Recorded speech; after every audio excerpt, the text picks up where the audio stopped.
নমস্কাৰ প্ৰিয় শ্ৰোতাসকল। ধাৰাবাহিক উপন্যাস পাঠ অনুষ্ঠানত আমি পাঠ কৰিব ওলাইছোঁ অসমীয়া সাহিত্যৰ সৰ্বাধিক জনপ্ৰিয় উপন্যাস কৌশিক নন্দন বৰুৱাৰ নিৰিবিলি। এয়া নিৰিবিলিৰ 101 খণ্ড। আকাশখন আজি ভয়ংকৰভাৱে গোমা। আহো আহো কৰা বৰষুণজাতক বুকুৰ মাজত লৈ কলীয়া ডাৱৰ কেৰি চপৰাই গোটেই ইউনিভাৰ্চিটিৰ চৌহদটোক এন্ধাৰ সাজ পিন্ধাইছে।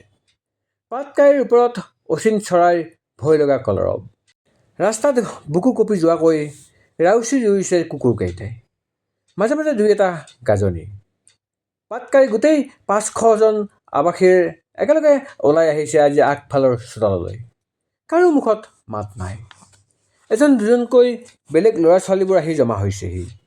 হোষ্টেলটোৰ সন্মুখৰ বাৰাণ্ডাত ষ্টেপটোতে চুলি কোচা মেলি বাউলি হৈ ৰৈ আছে সন্ধ্যা। চকুত শুকান চকুপানীৰ দাগ লৈ সন্ধ্যা যেন সলনি হৈছে নিৰ্জীৱ বস্তুলৈ। বাউলি চুলিৰ পৰা কেইডালমান গালত আঠা খাই লাগি ধৰিছে। তাইক পৰি নোযোৱাকৈ ধৰি ৰাখিছে জুৰিয়ে। ছোৱালীখিনিৰ জুমৰ পৰা চেপা উচুপনি এটা ওলাই আহিছে। লাহে লাহে ৱাৰ্ডেনো আহি পাইছে। সেই সকলোবোৰৰ মাজত নিষ্প্ৰাণ হৈ পৰি আছে এটা বগা কাপোৰেৰে থকা মৃতদেহ। পুতুকনে ফেকুৰি ফেকুৰি অনাই ধূনাৰ মলাটো শটোৰ মূৰৰ আগফালে থৈছেহি। মুহূৰ্ততে ধোৱাই ছানি ধৰিছে চাৰিওফালে। কোনোবা এটাই ফুল অলপ আনিও ছটিয়াই দিছে দেহাটোত। কাৰো মাত নাই।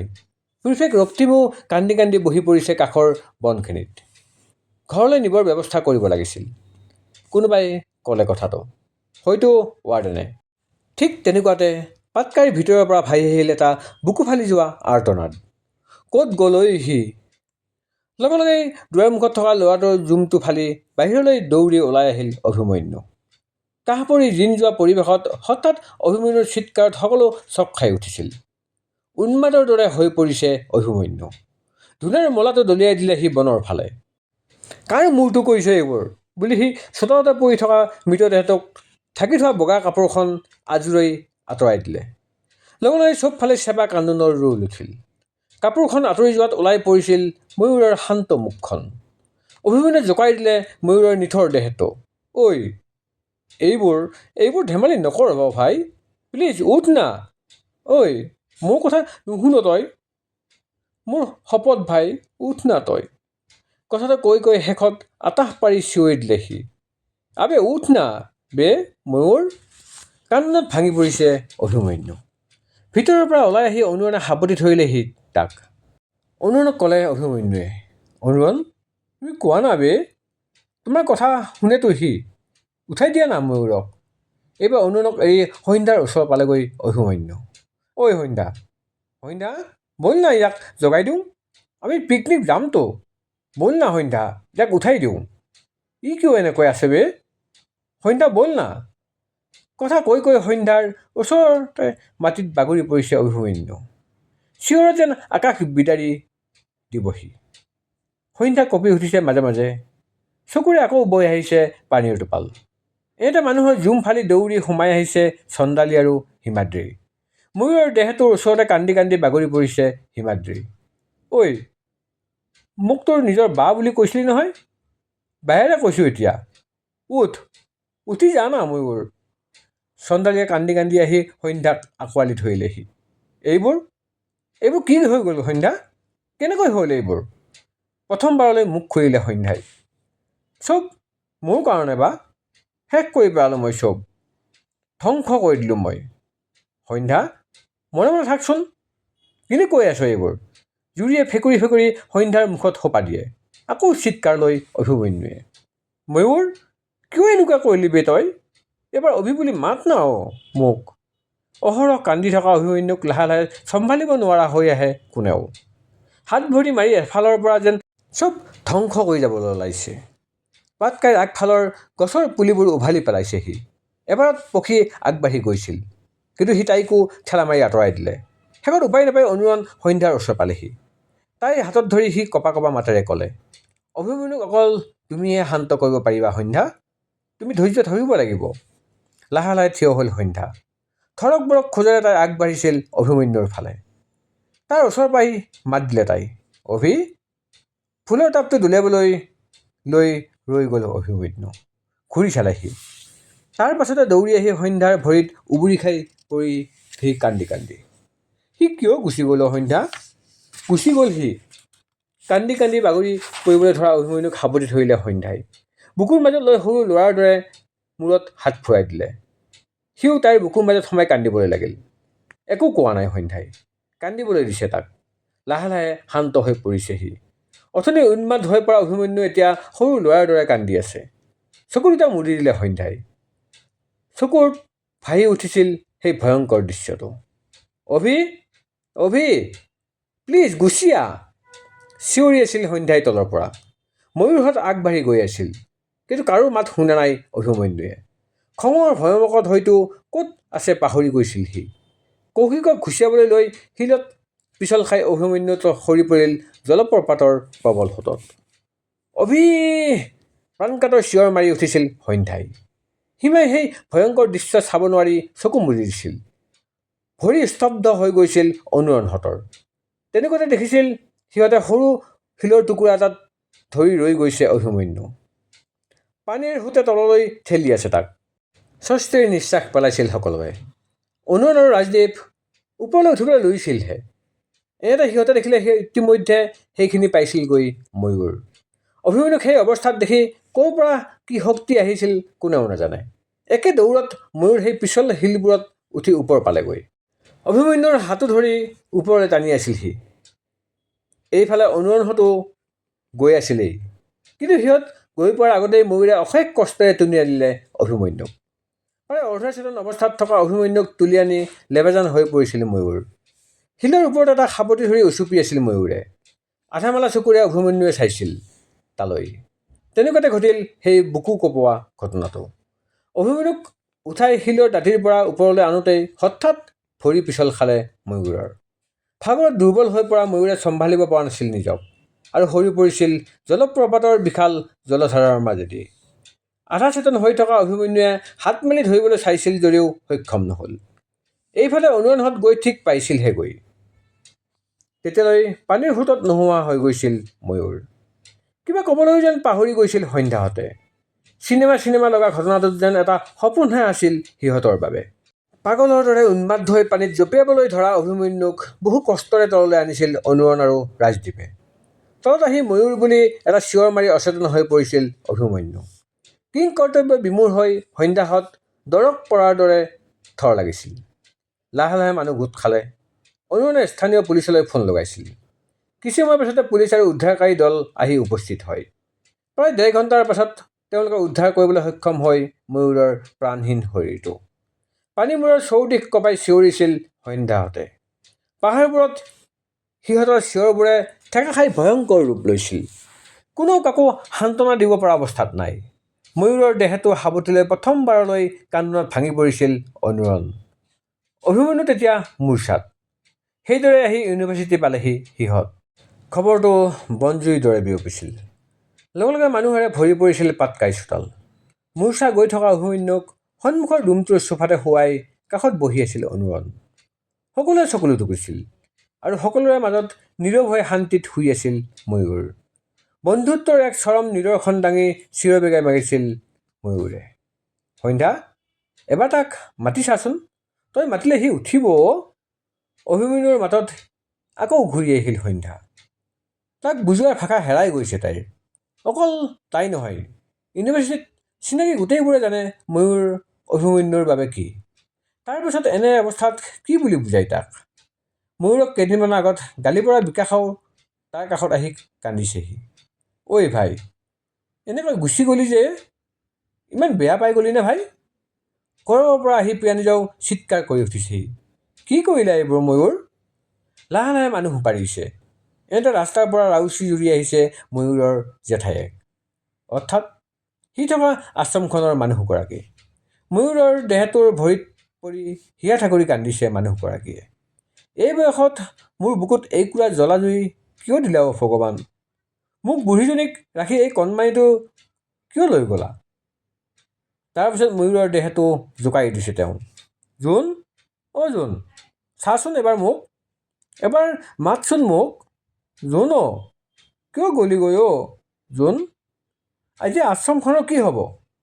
মানুহবোৰৰ মাজত গুণগুণনি আৰম্ভ হৈছিল। ইমান বয়সীয়াল ময়ূৰ আমাক হ'ব জানো? আশ্ৰম বুলি কৈছে যে। লাহে লাহে কথাটো সকলোৰে মাজত বিয়পিছিল।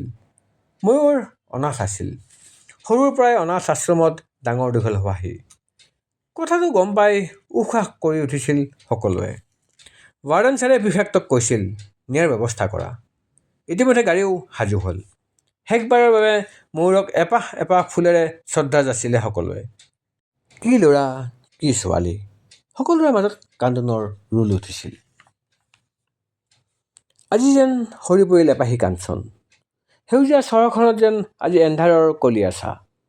দেহটো উঠাবলৈ লওঁতেই সকলোৰে চকুত পৰিল এখোজ দুখোজকৈ আগুৱাই আহিছে কৌশিক। ময়ূৰৰ নিথৰ দেহটোলৈ চাই সি সন্ধ্যাৰ ওচৰলৈ গৈছিল।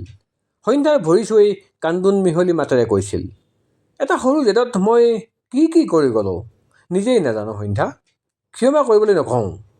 পাৰিলে প্ৰাৰ্থনা কৰিবা যাতে মই বেয়াতকৈও বেয়া শাস্তি পাওঁ। তাৰপিছত ৱাৰ্ডেনৰ ওচৰলৈ গৈ কৈছিল সি, ছাৰ, ময়ূৰক মই হত্যা কৰিছোঁ।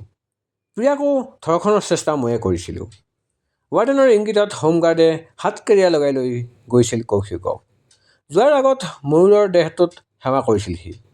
অনুতাপত দগ্ধ আজি কৌশিক। কিন্তু সময়ে সদায় প্ৰায়শ্চিত্তৰ সুযোগ নিদিয়ে। শুধৰণিৰ সময় কেতিয়াবাই পাৰ হৈছিল কৌশিকৰ বাবে। লাহে লাহে ময়ূৰৰ দেহটো গাড়ীত উঠালেগৈ।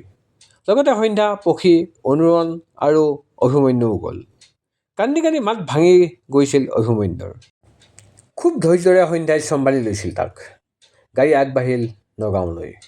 মমতা অনাথ আশ্ৰম। সন্মুখৰ ওখ ছাইনবোৰ্ডখনৰ কাষতে এজোপা বকুল। তাৰ পৰাই দীঘলকৈ পদূলিটি। মাজতে সৰু ৰুম এটা। তাৰ কাষেৰে সোমাই গৈ দীঘলীয়া আছাম টাইপৰ ঘৰ এটা। সন্মুখৰ বহল চোতালখনত শাৰী পাতি বহি আছে এজাক সৰু সৰু ল'ৰা ছোৱালী।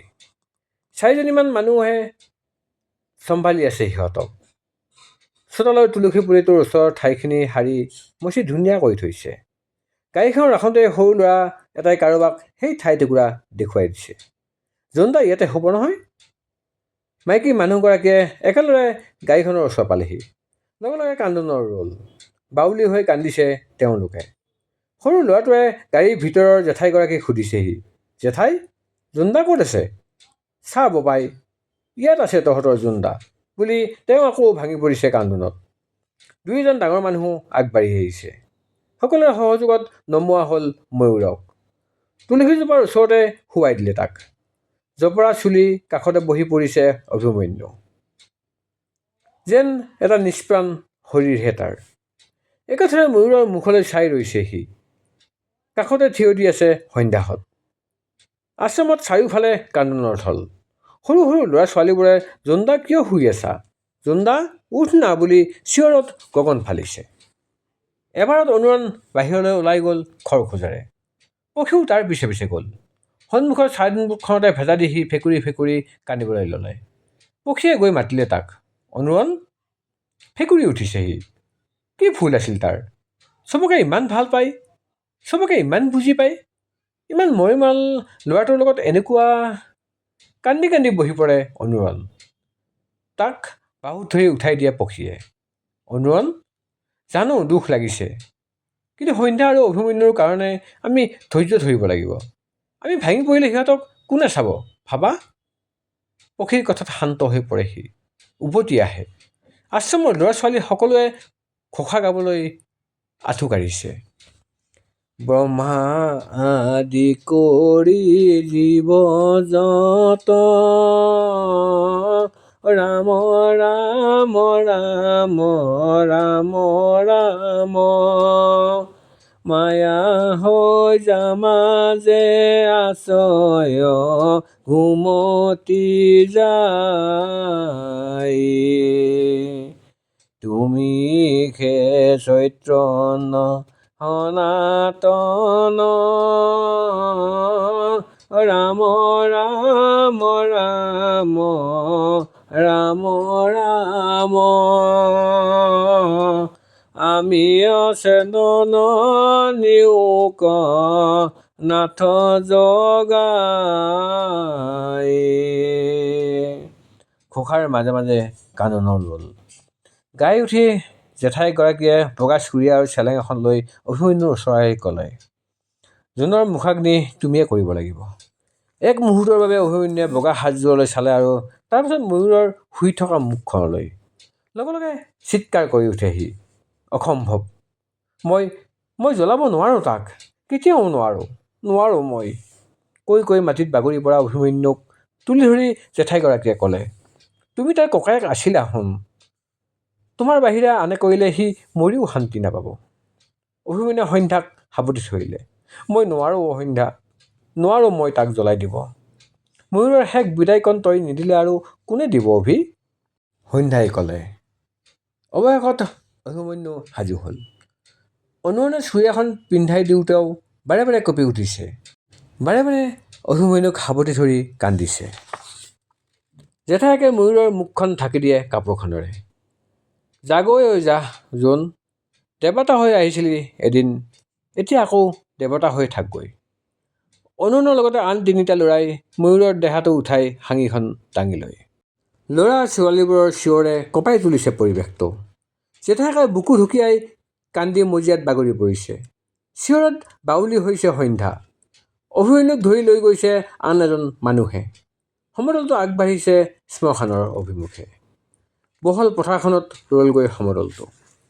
আগৰে পৰাই চিতা সাজু হৈ আছিল। 7 জাপ খৰিৰে তৈয়াৰী চিতাত শুৱাই দিলে ময়ূৰক। তাৰ ওচৰ চাপি মুখখন উলিয়াই শেষবাৰলৈ সাবটি ধৰিলে অভিমন্যুৱে। এবাৰ অভি বুলি মাত না অ মোক। এজন মানুহে ময়ূৰৰ ভৰিৰ ওপৰত প্ৰকাণ্ড খৰি এডাল ৰাখিলে। লগে লগে আতাহ পাই উঠিল অভিমন্যু। কি কৰিছে? নথব এইবোৰ।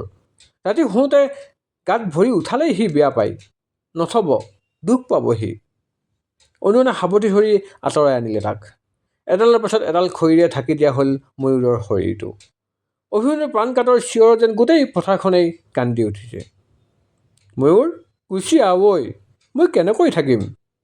কোনোবা এজনে জ্বলা জোৰ এটা অভিমন্যুৰ হাতত দিলেহি। আকৌ চিঞৰি উঠিলে সি, মই নজ্বলাওঁ তাক, সি উঠিব এতিয়া। অনুৰণে লৈ গ'ল অভিমন্যুক চিতাৰ কাষলৈ। কঁপা হাতেৰে অভিমন্যুৱে জ্বলি থকা জোৰডাল লগাই দিলে চিতাখনত। লগে লগে দপদপাই জ্বলি উঠিল ময়ূৰৰ চিতা। তই কিয় গুচি গলি ঐ, মোকো লৈ যা না। এটা বুকু ফলা চিঞৰ মাৰি বাগৰি পৰিল অভিমন্যু। অনুৰণে আঁকোৱালি ধৰিলে তাক। লাহে লাহে ধোঁৱা হৈ উৰি গ'ল ময়ূৰ। ফেকুৰি উঠিছে অনুৰণ। চকুৰ আগত ভাহি উঠিছিল ময়ূৰৰ শান্ত হাঁহিটো, সৰু সৰু অভিমানবোৰ, অভিমন্যুৰ সৈতে কৰা দুষ্টালিবোৰ, সকলো শেষ। হোৱা ধোঁৱাবোৰে আকাশ চুইছেগৈ। লগত উৰি গ'ল 5 বছৰীয়া মৰম ভালপোৱা আৰু বন্ধুত্বৰ সেউজীয়া সময়। অনুৰণে অভিমন্যুলৈ চালে। তাৰ কান্ধতে মূৰ থৈ অচেতন হৈ পৰি আছে সি। এৰা, তাৰ মৰমৰ ময়ূৰ একেবাৰে গুচি যোৱাৰ দৃশ্য কোনহতে চাই সি। দুজন সঁচা বন্ধুৰ বিচ্ছেদৰ এই কৰুণ সময়ৰ সাক্ষী হৈ ৰ'ল অনুৰণ। অভি, কাৰোবাৰ চিনাকি মাতত সাৰ পাই উঠিল অভিমন্যুৱে। এটা অন্ধকাৰ কোঠাত নিজকে আৱিষ্কাৰ কৰিলে সি। চাৰিওফালে চালে এবাৰ। কেৱল এন্ধাৰ। দুৱাৰখন তলৰ ফাকেৰে মাত্ৰ ছিটিকি আহিছে পোহৰৰ সৰু ৰশ্মি। অথনি চুৰিয়া আৰু চেলেংখনেই আছে তাৰ গাত। মাটিত পাৰি থোৱা তুলিত শুই আছিল সি। গাত এখন পাতল কম্বল। ক'ত আছে বা সি? অভি? আকৌ সেই চিনাকি মাত। কোনে মাতিছে ঘূৰি চাওঁতেই অভিয়ে দেখিলে ৰুমটোৰ এচুকত থিয় হৈ তাৰ ফালে চাই ৰৈ আছে ময়ূৰ। গাত তাৰ বগা সাজ। হাঁহি বিৰিঙি উঠিল অভিমন্যুৰ মুখত। মই জানিছিলোঁ এই চব তোৰ নাটক বুলি। কেনেকুৱা ভয় খুৱালি মোক জানানে? এটা সেমেকা হাঁহিৰে ময়ূৰে ক'লে, মই সঁচাকৈ নাই অভি। মিছা কথা, মই নামানো। তই নামানিলেই মিছা হৈ যাব জানো? কিয় এনেকুৱা কৰিলি তই ময়ূৰ? মোতকৈ তই জীয়াই থকাটো বেছি দৰকাৰ। চুপ, একদম চুপ থাক। চবতে ওস্তাদি তাৰ। অলপ সময় মনে মনে থাকে দুয়ো। অভিমন্যুৱে ফেকুৰি উঠে। তই গুচি আহা না ময়ূৰ, নহ'লে ময়ো জীয়াই নাথাকোঁ। তই থাকিব লাগিব অভি, নহ'লে ৰাধাক কোনে চাব? ৰাধা? কোন ৰাধা? মই ৰাধা চাধা চিনি নাপাওঁ। মোক মুঠতে তোক লাগে। মইচোন আছোৱেই তোৰ লগত অভি। মোৰ লগত? ক'তা? সৌ আছা। মই তোৰ ওচৰলৈ আহি আছোঁ এয়া চা, মই দুৱাৰমুখ পাইছোঁহি। এয়া মই তোক মাতিছোঁ। হঠাৎ দুৱাৰৰ ওচৰত এটা চিনাকি মাত। সাৰ পালি অভি? চক খাই উঠিলে অভিমন্যুৱে। দুৱাৰখন ঠেলি সোমাই আহিল সন্ধ্যা। দুৱাৰখন খোলাৰ লগে লগে এসোপা পোহৰে পোহৰাই তুলিলে কোঠাটো। লগতে লাইটৰ ছুইচটো দি দিলে সন্ধ্যাই। সকলো এন্ধাৰ আঁতৰি জিলিকি উঠিল কোঠাটো। অভিমন্যুৱে ৰুমটোৰ চুকলৈ চালে। ময়ূৰ তাত নাই। সন্ধ্যাই অভিমন্যুৰ ওচৰতে বহিল। কেতিয়া সাৰ পালে? অভিমন্যুৱে একেথৰে চাই ৰৈছে সন্ধ্যালৈ। কিয় ময়ূৰে কৈছিল যে সি আহি আছে ৰুমটোলৈ? কিন্তু ৰুমটোলৈতো সন্ধ্যাইহে আহিল। কথাবোৰ যেন কিবা সাঁথৰ। অভিমন্যুৱে কিবা কোৱাৰ আগতেই ৰুমটোলৈ ময়ূৰৰ জেঠাক সোমাই আহিল। জোনৰ বস্তুবোৰ অনাবলৈ কাইলৈ গাড়ী এখন পঠাম। তোমালোকেতো চাদলৈকে ইয়াতে থাকিবা। কাইলৈ নহ'লে তোমালোকেও গৈ কাপোৰ কানি লৈ আনিবা। সন্ধ্যাই মূৰ দুপিয়ালে। মানুহগৰাকী ওলাই গ'ল। অভিমন্যুৱে সন্ধ্যালৈ চাই ক'লে, ময়ূৰৰ ঘৰত মতা নাম জোন আছিল নহয় সন্ধ্যা? জোন। আৰু তোৰ ঘৰত মতা নামটো? ৰুণজোন। আকৌ চক খাই উঠিল অভিমন্যু। সন্ধ্যাৰ বুকুত জিলিকি আছে কৃষ্ণৰ লকেটটো। ময়ূৰে কৈ যোৱা কথাষাৰ যেন ক'ৰবাত বুজি পালে সি। মইচোন আছোৱেই তোৰ লগত অভি। আছে। ময়ূৰ ক'তো যোৱা নাই। তাৰ লগতে আছে। তাৰ কাষতে আছে। কি চাইছ? সন্ধ্যাই সুধিলে। আচল কথাটো লুকুৱাই অভিমন্যুৱে ক'লে, ময়ূৰক সপোনত দেখিছিলোঁ। সি ৰাধাৰ কথা ক'লে। অলপ ৰৈ সন্ধ্যাই ক'লে, আজিলৈকে নাজানিলোঁ ৰাধা আচলতে কোন? ক'ত থাকে তাই? ৰাধা ওলাব। ময়ূৰে মোক ৰাধাৰ দায়িত্ব দিছে যেতিয়া ৰাধাকো সিয়েই উলিয়াই দিব। সন্ধ্যাই অভিমন্যুলৈ চাইছিল। অথনিতকৈ বহুত শান্ত তাৰ মুখখন। ভাল লাগিছিল তাইৰ। সি চম্ভালিব পাৰিছে নিজক। স্বস্তিৰ নিশ্বাস এৰিলে তাই। এটা দীঘল উশাহেৰে অভিমন্যুৱে সন্ধ্যাক টানি আনিলে তাৰ বুকুলৈ। অস্ফুট মাতেৰে সন্ধ্যাই নুশুনাকৈ ক'লে, সি ময়ূৰ, মোৰ ময়ূৰ। পাটকাইৰ সন্মুখত গাড়ী ৰ'লহি। অভিমন্যু নামিল। লগত আৰু দুজন মানুহ। সন্ধ্যাক সোৱণশিৰিত নমাই থৈ আহিছে। নিজৰ কাপোৰ আৰু দৰকাৰী বস্তু লৈ তাইও ইয়ালৈকে গুচি আহিব। শ্ৰাদ্ধলৈকে তাই আৰু অভিমন্যু ময়ূৰহঁতৰ আশ্ৰমতে থাকিব। মাজে মাজে অহা যোৱা কৰি থকাৰ কথা দি কালিয়েই উভতি আহিছিল অনুৰণ আৰু পখী। ধুতি পিন্ধি অহা অভিমন্যুৰ সেমেকা ডাৱৰীয়া মুখখনলৈ চাইছিল সকলোৱে। সজল হৈ পৰিছিল সকলোৰে চকু। অভিমন্যু গৈ ময়ূৰৰ ৰুমত সোমালগৈ। বহুত কষ্টৰে নিজক ৰখাই থোৱা কান্দোনখিনি আকৌ ওলাই আহিল ৰুমত সোমায়েই। টেবুলখনৰ এচুকত দম হৈ পৰি আছে ময়ূৰে পঢ়ি থোৱা উপন্যাসবোৰ। বিচনাত দুই এটা কাপোৰ। লগত যোৱা মানুহকেইজনে ৱাৰ্ডৰবটো খুলি ময়ূৰৰ বস্তুবোৰ সামৰিছে। লাহে লাহে শূন্য হৈ পৰিছে কোঠাটো। অভিমন্যুৱে হাত ফুৰাই দিলে ময়ূৰৰ বিচনাখনত। ইয়াতেই শেষবাৰলৈ শুইছিল সি আৰু ময়ূৰ। সি বাৰু জানিছিল নেকি? নহ'লেনো তাক কিয় মাতি আনিব লগত হ'বলৈ? ভাইটি, তুলিখন আঁতৰাব লাগিছিল। মানুহজনৰ কথাত অভিমন্যু বহাৰ পৰা উঠিল। মানুহ দুজনে টান মাৰি আনিলে তুলিখন। তেনেকুৱাতে তুলিৰ পৰা কিবা এখন সৰি পৰিল তললৈ। অভিমন্যুৱে চালে। এখন চিলোৱা বহী। উঠাই ল'লে সি। সি চিনি পাইছে। এয়া ময়ূৰৰ হাতৰ আখৰে লিখা কিবা কাহিনী যেন অনুভৱ হ'ল তাৰ। যি হওক বহীখন জপাই ল'লে সি। হঠাৎ চক খাই গ'ল অভিমন্যুৱে। কঁপি উঠিছে তাৰ গোটেই শৰীৰ। চকুৰ পলক জপাবলৈও পাহৰি গৈছে।